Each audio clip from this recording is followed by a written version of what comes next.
Que vamos a hablar precisamente el día de hoy de Cecilio Acosta. Han pasado 200 años desde el nacimiento de Cecilio Acosta, pero tal como ha señalado la expositora que ha conversado con ustedes antes que yo, Cecilio Acosta no es conocido. Creo que existe una universidad que se llama así, y creo que queda en el Zulia. Pero no podría asegurarlo porque ni siquiera yo mismo lo sé. Del mismo modo, cuando uno le menciona a un muchacho en las aulas universitarias el nombre de Cecilio Acosta, su cara es como si estuviéramos hablando de algún señor turco del siglo XII. No tiene la más remota idea. Pero es que Venezuela, como yo siempre lo señalo, el país de las tropelías, de los desórdenes y las montoneras, no parece interesada a su sociedad de hablar de estos hombres civiles de gran pensamiento que quisieron hacer algo. Cecilio Acosta es uno de estos hombres no interesantes, sino interesantísimos, dado el contexto en el cual él vivió. La guerra de independencia de Venezuela, a nuestro entender, fue la más cruenta de todas. Hay que recordar que duramos 20 años matándonos aquí, que murieron cerca del 80% de todos los hombres que se encontraban en estos territorios, y que más o menos 3/4 del territorio que era útil a fin de la cosecha, a fin de la agricultura, fue destruido. Pues Cecilio Acosta nació en el año 1818, en plena guerra de independencia, y nació en Venezuela. Cecilio Acosta siempre mantuvo una suerte de comportamiento etrusco, un comportamiento espartano. Es decir, sus principios eran tan férreos, tan absolutos, tan indoblegables, que jamás estuvo en connivencia con aquellos tiranos que se encargaban de detentar el poder político en la nación. Hay que recordar, Cecilio Acosta vivió durante el siglo XIX, es decir, el siglo de los caudillos en Venezuela. Pero ¿quién es este hombre que durante el gobierno de José Gregorio Monagas fue expulsado de su cátedra en la Universidad Central de Venezuela, como la conocemos hoy en día, porque no comulgaba con el régimen? ¿Quién es este caballero que siempre decía, enseñe lo útil, enseñe lo bueno, enseñe a todos y eso es todo? Yo pienso conversar con ustedes nada más de una sola de las obras de Cecilio Acosta, que fue escrita en el año 1877 y se llama Los partidos políticos. Esta obra es escrita durante pleno guzmanato, es decir, estaba en su 7º año del famoso periodo denominado el septenio Antonio Guzmán Blanco. Cecilio Acosta, en este gran trabajo, primero hace una suerte de rememoranza de todo lo que había pasado en el mundo hasta ese entonces, cómo las ideas de la libertad se suponían que habían llegado. Pero como siempre hago, a fin de utilizar las palabras del propio autor, voy a citarle. Él decía en esta obra: ¿por qué, si la república consiste en que la acción y protección de las leyes alcancen a todos y en que de todos sean los derechos políticos activos y pasivos, aparecer como apóstoles de un sistema de exclusión? ¿Cómo ha de ser racional, después de tanta sangre derramada por la independencia, después de tantos martirios por los principios, abandonar la causa de estos por sostener solamente hombres?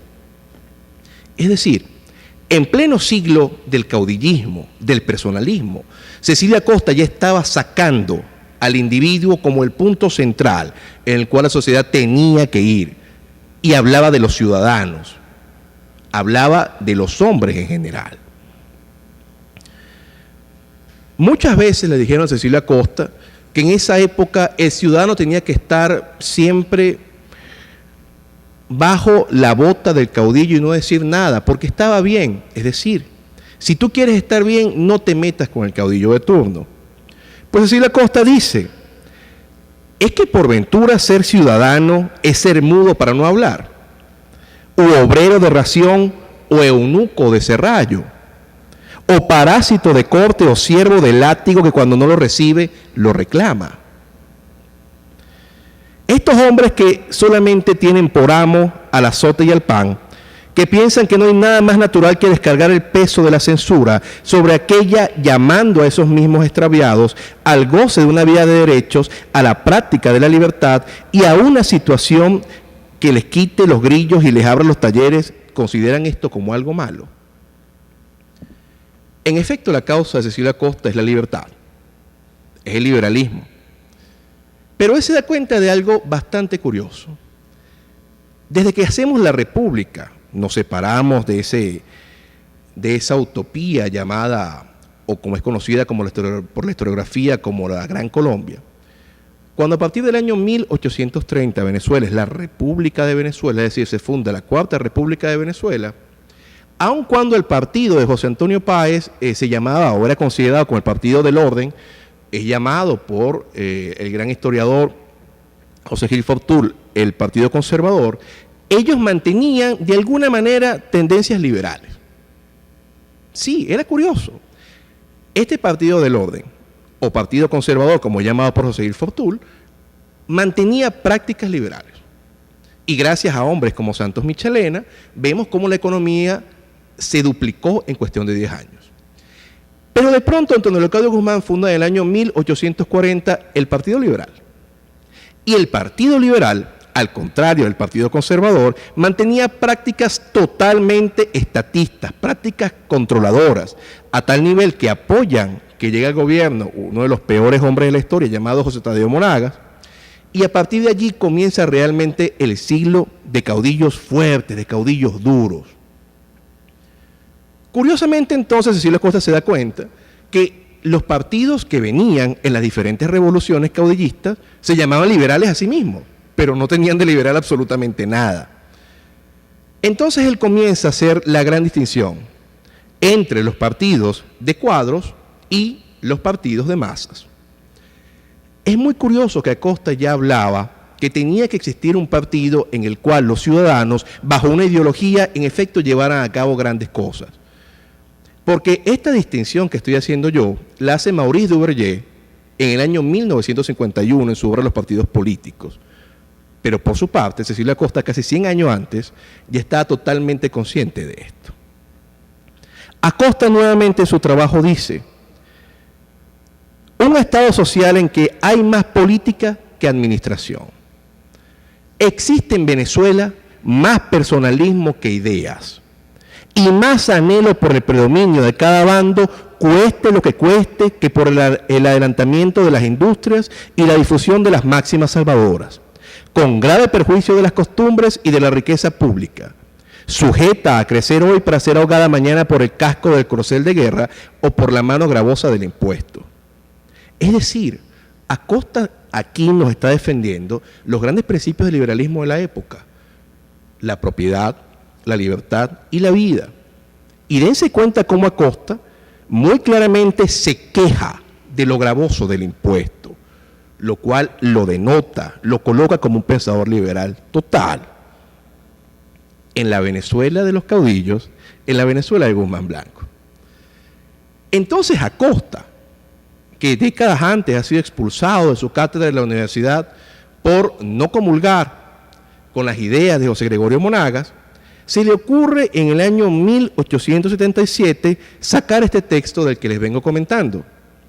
Y además de eso, tiene el coraje de hacer una definición de los partidos políticos. Y dice: los partidos políticos propiamente hablando son agrupaciones de hombres que profesan y predican ciertas doctrinas con el objeto de hacer efectivo el bien público en el gobierno como órgano y en la sociedad como la llamada a ser beneficiada. Pero para que sean útiles han de combatirse entre sí en el terreno de los principios y no deben ser ni excluyentes ni excluidos en sus derechos como ciudadanos y en sus relaciones con la patria. Es decir, mientras Cecilio Acosta se veía en un mundo en el cual querían los caudillos implantar un partido que no era más que una suerte de corte que le aplaudía a todos los desmanes, Acosta ya sabía que tenía que haber en una república sana, no uno, sino al menos dos partidos, y que siempre estuvieran en pugna en el debate de las ideas. Esto es muy interesante, terriblemente interesante, porque como les comenté, el primer teórico serio en ciencia política que habla de esto es Maurice Duverger, y ya mediados del siglo XX. Es terriblemente interesante, porque es don Rómulo Betancourt el que en el siglo XX, después del trienio Adecuo en Venezuela, se da cuenta que hace falta otro partido con el cual garantizar la democracia. Y en efecto es el padrino de Copey. Pero ¿qué pasa? Cecilia Acosta entendía a la sociedad de la siguiente manera, y una vez más utilizo sus palabras. El cuerpo social, como el cuerpo humano, vive de asimilaciones constantes. Y siendo cierto que la unión es la fuerza, y no hay fuerza sino en las cosas cuando están adheridas, puede decirse, si el fin es buscar la organización por la adhesión, que hay química política como hay química natural. Es decir, Acosta va de alguna manera a delinear a grandes trazos lo que él consideraba que era la sociedad.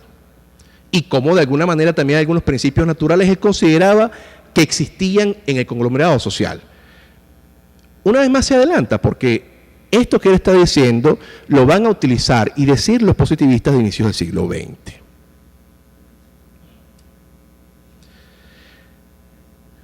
Pero, ¿qué quería Acosta con esto? ¿A qué se refería él con hablar de los partidos políticos en una Venezuela que ni siquiera tenía conciencia de que era una república? ¿Por qué él hacía esto? En el año 1878, es decir, un año después de publicado este trabajo, en Venezuela llega al poder un hombre llamado Francisco Linares Alcántara, que se opone a Guzmán Blanco. Y durante el año 1877, el papá de Antonio Guzmán Blanco, es decir, Antonio Leocadio Guzmán, se había dedicado a hablar peste de Cecilia Acosta. Le decía que era un flojo, le decía que iba a saber él de eso que había escrito, si él nunca había sido político, que cómo se le ocurría. Y entonces Cecilia Acosta, en el año 1878, escribe otro gran ensayo, que creo que ha sido bastante pasado por alto por la ciencia del pensamiento en Venezuela, que es Los fantasmas que son y uno que está por ser, y es dedicado a Antonio Leocadio Guzmán. En este gran ensayo de Acosta, él habla cómo precisamente esta clase de hombre terrible, esta clase de hombre abusador, esta clase de hombre que nada más quiere vivir de las rentas del Estado, aquel que está haciendo que la República no llegue al punto liberal y republicano que él propugnaba. Acosta cierra este maravilloso ensayo diciendo algo bastante interesante. Decía que la República tenía que mantenerse siempre bajo la idea liberal, nuestro único pabellón y nuestra herencia de partidos doctrinarios.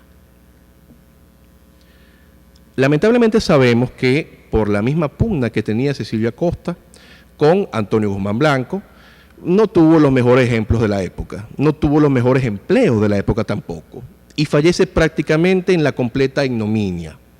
De hecho, este gran hombre, José Martí, cuando fallece Cecilia Acosta, tenemos que recordar que dice, ya está limpia y sin lumbre esa cabeza que tantas ideas geniales ha dado al entendimiento humano. Pero Cecilia Acosta parece quedarse allí, rezagado en la historia de Venezuela, junto con todos esos otros pensadores que creían que podíamos hacerlo mejor, republicana y liberalmente. Acosta está en ese limbo donde se encuentran Juan Germán Rocio, Tomás Lander, Santos Michelena. No ha sido rescatado de allí. Siempre es visto como este hombre que incluso es señalado de conservador, este hombre que se dice que nunca hizo absolutamente nada por el país cuando fue redactor del primer Código Penal. Este caballero que se cree en alguna lejanía, cuando realmente toda su vida trabajó y se esforzó por la ciencia del conocimiento. Mis queridos amigos, yo estoy muy contento porque por lo menos en este año tuvo que cumplir 200 años Cecilia Costa para poder hacer un simposio que llevara su nombre. Pero creo que es totalmente necesario que su obra sea divulgada, sea estudiada. Porque caballeros de esta talla también fueron dados en otras partes del mundo. Y ustedes ven cómo su obra siempre es analizada, se hacen trabajos, ensayos al respecto. Pero Venezuela, el país de las tropelías, de los caudillos y de los desórdenes, parece mucho más feliz viendo siempre hacia afuera, en lugar de ver las cosas que ha logrado, las cosas que hemos hecho bien. Por lo tanto, dado que he terminado ya esta charla, yo les voy a pedir a ustedes un aplauso, pero para la memoria de Cecilia Costa. Muchas gracias.